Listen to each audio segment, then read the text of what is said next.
एक भयानक भूतिया पायलट आसमान के बीचों बीच अपने दोनों बाहों को फैलाए हुए उड़ रहा था।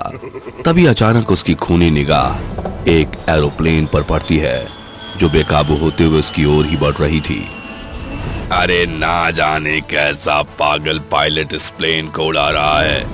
ऐसा जान पड़ रहा है जैसे इस बेकाबू प्लेन के भीतर सवार पैसेंजरों की जान खतरे में है। मुझे कुछ करना होगा। इसके बाद वह भूतिया पायलट हवा को चीरते हुए तेजी से उस प्लेन की ओर बढ़ते हुए पायलट के पास आ पहुंचता है, जहां वह देखता है कि पायलट के माथे पर कुछ घुसपैठिए बंदूक तान कर उसे डरा धमका रहे हैं। अरे ओ पिलपिले से पायलट, चल अब चुपचाप से इस प्लेन का रुख उज्बेकिस्तान की ओर कर। मगर मुझे तो इस प्लेन को जम्मू लैंड करने का निर्देश मिला है। अरे ओ फटे हुए दूध की फफूंदी, चुपचाप से हमारा कहना मान, वरना ना तो इस प्लेन का पायलट बचेगा और ना ही पैसेंजर। जैसे ही भूतिया पायलट उनकी शक्ल देखता है वो गुस्से से गुर्राने लगता है। उसके गुर्राने की आवाज पूरे प्लेन में गूंज उठती है, जिसके साथ ही बत्तियां जलने बुझने लगती हैं और आसमान काले बादलों से घिराता है। भूत आफताब के पीठ पर सवार होकर उस पर ताबड़तोड़ तमाचों की भरमार कर देता है।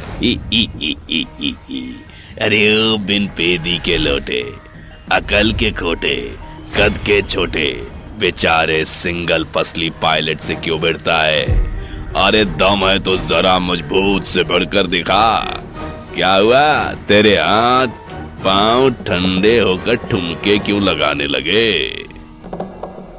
अरे अरे अरे जमुआ, जरा देख तो मेरी पीठ पर कौन बेताल बनकर बैठा है।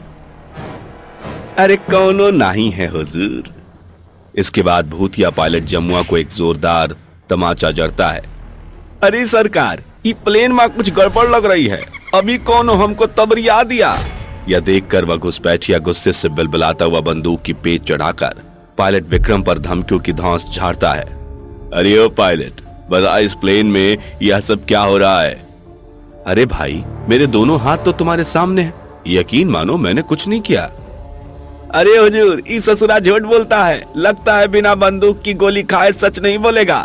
एकाएक भूतिया पायलट गुस्से से गुर्राता हुआ उनके बीचों बीच खड़ा होकर दिखाई देने लगता है। भूत का भयानक रूप देखकर दोनों थर थर कांपने लगते हैं। भूत, भागो हुजूर। अरे जमुआ के बच्चे, भागता कहाँ है? ठहर, तमंचे का धौस दिखाने का बड़ा शौक है ना तुम दोनों को। अब देखो कैसे मैं तुमको तमंचे पे डिस्को कराता हूँ। भूतिया पायलट दांत पीसकर जमुआ की गर्दन में दांत गड़ाकर उसका खून पीने लगता है। यह देखकर पायलट विक्रम बिना पलक झपकाए बड़ी बड़ी आंखें किए उसे देखने लगता है, जिसके चलते उसका संतुलन बिगड़ने लगता है। एक तो यह उग्र आतंकवादी, ऊपर से यह भूतिया पायलट का प्रकोप, यह सब कुछ मेरी समझ के एकदम परे है। डरो नहीं कैप्टन, मैं तुम्हें कोई नुकसान नहीं पहुंचाऊंगा। मैं तो सिर्फ इन दरिंदों की दहशत का मुंहतोड़ जवाब देने के लिए इस प्लेन में आया हूं। मगर एक भूत होकर तुम मेरी मदद क्यों कर रहे हो? दरअसल एक दौर में मैं भी तुम्हारी तरह देशभक्त पायलट हुआ करता था। उस दिन मैं अपनी ड्यूटी पर तैनात था। मैं प्लेन उड़ाते हुए अपनी शरपनाह की ओर बढ़ रहा था कि अचानक प्लेन में सवार पैसेंजर के बीच में अफरा तफरी मच गई। सभी इस बात से बेखबर थे कि बादशाह नाम का एक उग्रवादी अपने साथियों के संग प्लेन में सवार था। सभी के सभी अपनी सीट की पेटी बांध कर शांति से बैठे रहो। किसी की भी गर्दन 1 इंच भी हिली तो छलनी छलनी कर दूंगा। तभी प्लेन में तैनात एयर होस्टेस मेरे पास आई। कैप्टन, प्लेन की कंडीशन बहुत ही क्रिटिकल है। क्या बात है मिस आशना? प्लेन में कुछ उग्रवादियों ने धावा बोल दिया है, पैसेंजरों की जान खतरे में है।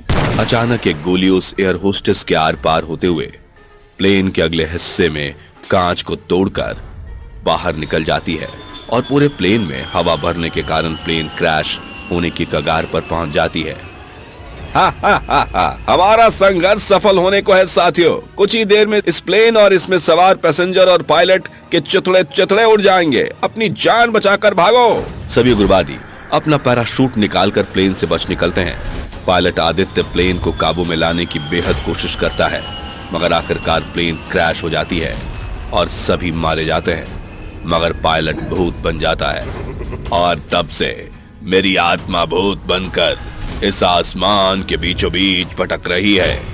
भूत अपनी आपबीती बता ही रहा होता है कि अचानक उसे पैसेंजर की चीख सुनाई देती है, कैप्टन तुम प्लेन चलाओ, मैं देखता हूं। जैसे ही भूत पैसेंजर के बीचों बीच आता है तो वो बादशाह को देखकर दंग रह जाता है। शांति बनाए रखें, अगर किसी ने शान पट्टी दिखाने की कोशिश की तो भून कर रख दूंगा। इतने में भूतिया पायलट बादशाह की गर्दन को दबोच कर कहता है, इतने बरसों से मैं भूत बनकर भटकता हुआ तेरी बाट जो रहा था, आज तू छड़भंगुर होने वाला है। मुझे छोड़ दो, मुझे छोड़ दो। बादशाह अपने बचाव में भूत पर बंदूक चलाता है, जिसे देखकर पायलट भूता हंसी हंसते हुए उसे प्लेन की खिड़की से बाहर फेंकता हुआ कहता है, जा तेरा अगला जन्म तुझे बुला रहा है। हा हा हा हा हा। अंत में भूतिया पायलट की आत्मा प्रकाशमान होकर पंच तत्वों में विलीन हो जाती है और प्लेन में सवार पैसेंजर गहरी सांस भरते हैं।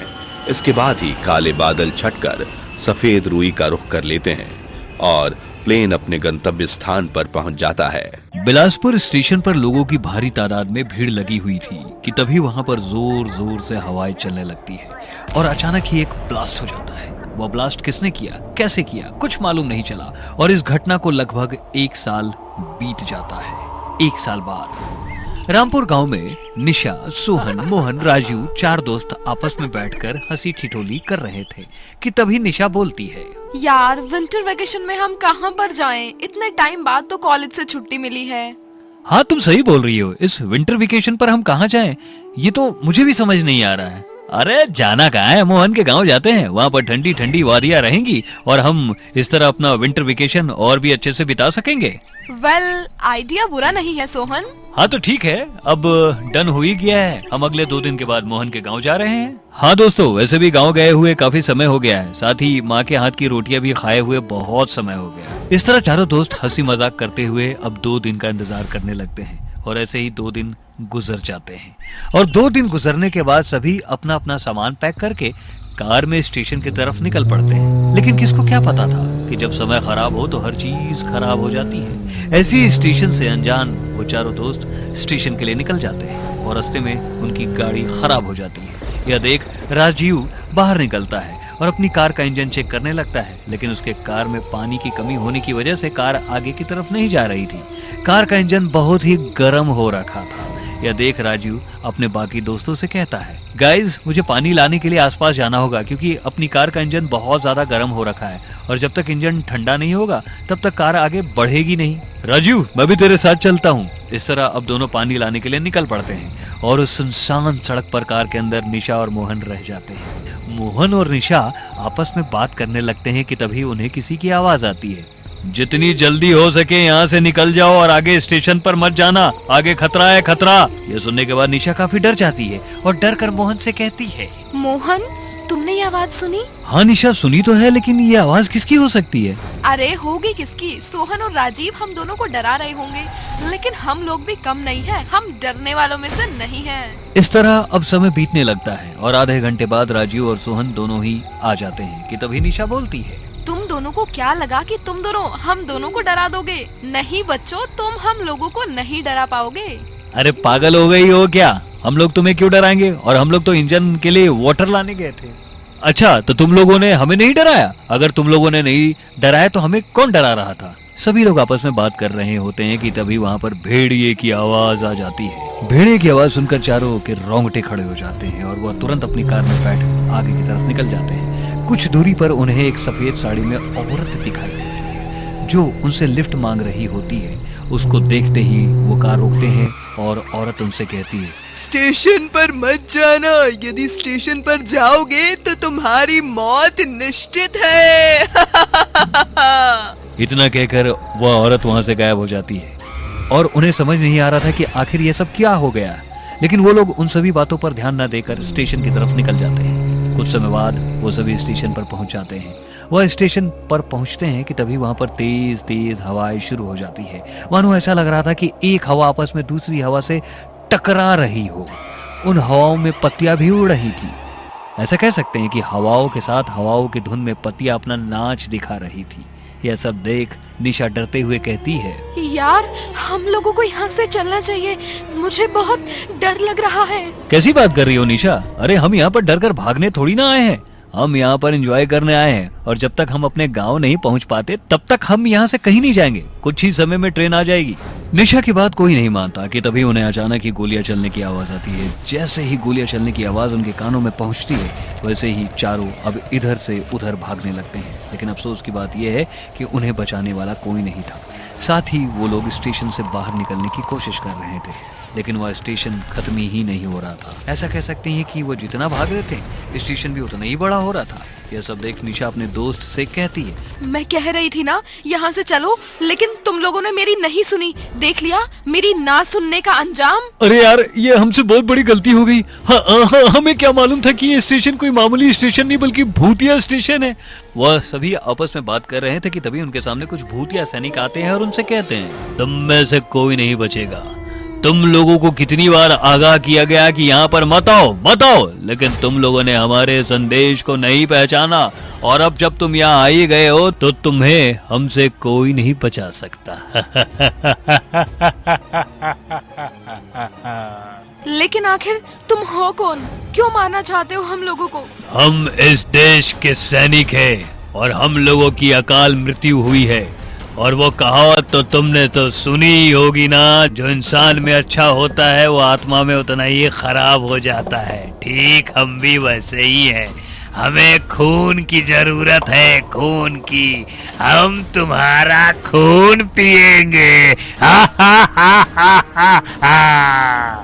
उस सैनिक की बात सुनकर सभी लोग बहुत डर जाते हैं और डर के मारे इधर से उधर भाग रहे थे। लेकिन अचानक वहां पर एक ब्लास्ट होता है और उस ब्लास्ट में निशा के सारे दोस्त मारे जाते हैं सिवाय निशा के। निशा एक किनारे बेहोश होकर गिर जाती है और जब उसकी आंख खुलती है तो वह खुद को हॉस्पिटल में पाती है। पुलिस उससे पूछताछ कर रही थी, लेकिन निशा की हालत नहीं थी कि वह किसी को कुछ बता पाती।